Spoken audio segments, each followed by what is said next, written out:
Justice Secretary Mulya, he described the VP's remarks as unbecoming and a moral hazard. Consequences kung kakasuhan nila si VP Sara. At ano ang isasampang kaso? Potential na yung sabi niya na huhukayin yung bangkay ng yumaong Marcos Sr. So, si Justice Secretary Crispin Remulla ang nagsalita na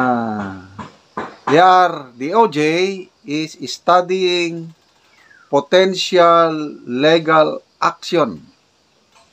Pagkatapos, si VP Sara nagbanggit ng mga pahayag.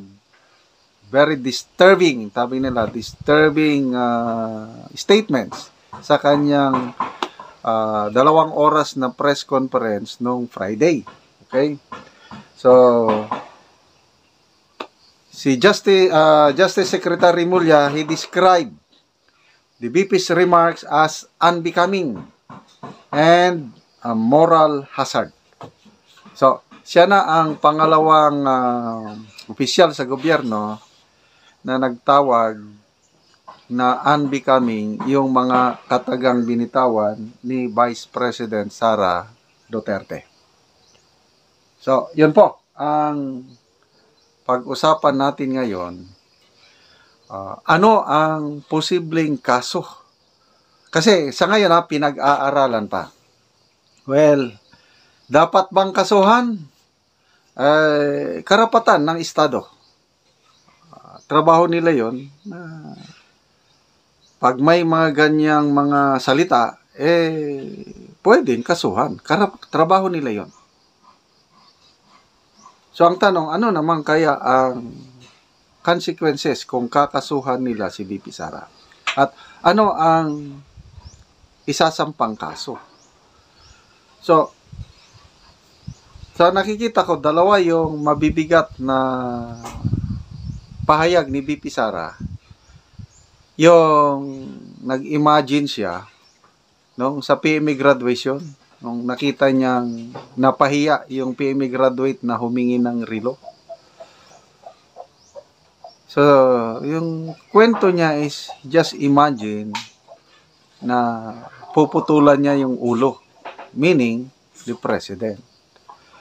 So, posible ito yung hindi ako abogado Kaya lang, pwede nating himay-himayin. Ito yung nakikita ko, potential na grounds para sampahan siya ng kaso. Mahulog ba ito na grave threat? Kagaya yung pagbanggit ni PRRD noon na yung papatayin niya si Franz. Okay? Na ang nag-react si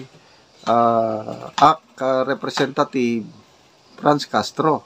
Kaya nag-file si Congresswoman Castro ng grave threat laban kay PRRD.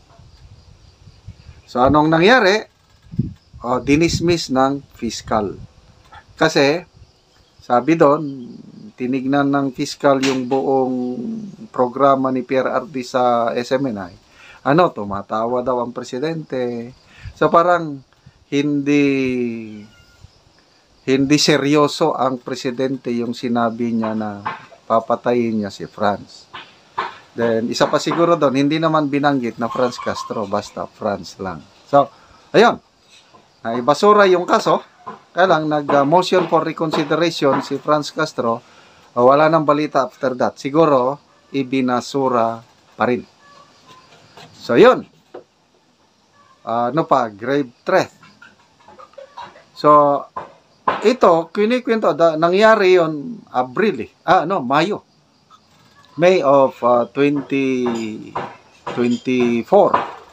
Graduation sa PMA.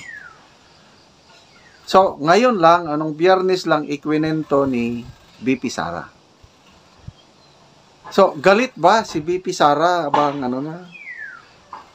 Hindi kaya parang kung si Attorney Panelo pa ang istoryahan, it's just hyperbole. Hyperbole. O,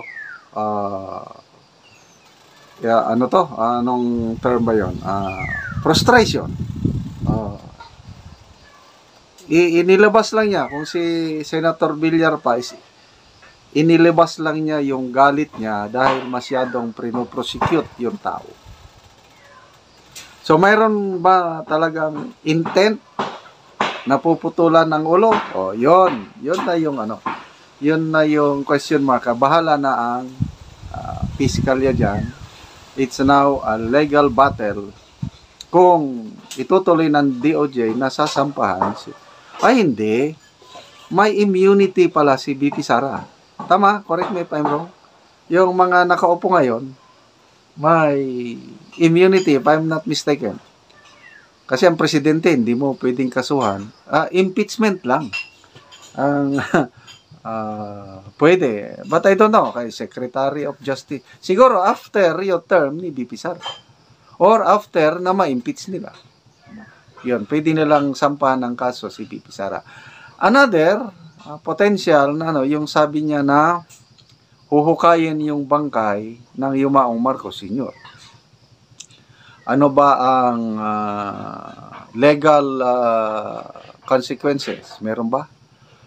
Paki-comment ko ano ang desecration of the dead o kulang pagrespeto. Itong dalawa lang na ito ang yung mga mahinang leader, drag me to hell, wala naman siguro 'yon. Ito yung mga potential statements ni BP Sara na pwede siyang sampahan ng kaso. Okay. Punta na tayo sa question na ano ang consequences kung pailan nila ng kaso. Makikita lang na lalong mapatutuhanan na talagang prinoprosecute si BP Sara. Kung si Senator Villar pa ang pakinggan natin, sana magkabati na lang sila. Di ba yan ang pinaka-the best? Ang Pangulo, ang Malacanang, tahimik. Walang response. So, in a way, parang maganda yan para hindi na iinit pang usapan.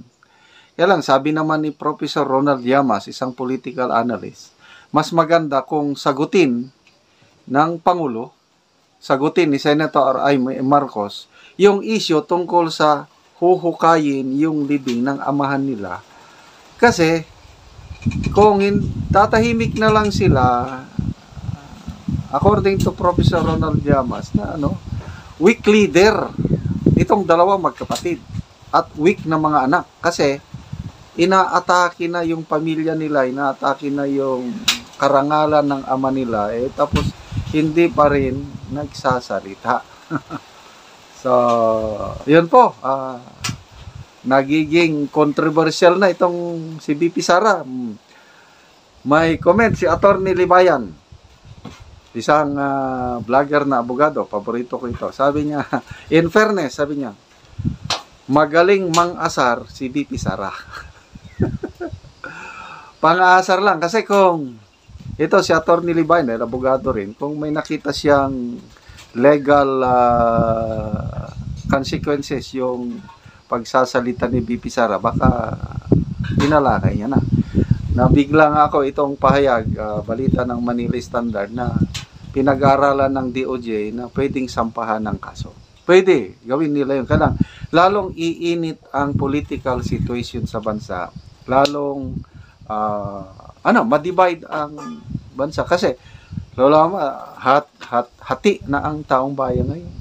May pro-Marcos, may pro-Duterte, may pro-Yellow, meron ding mga undecided.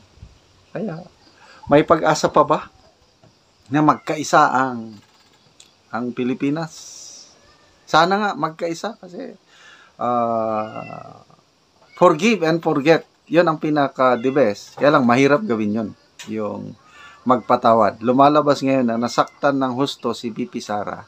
At yun, inilalabas lang niya yung galit niya.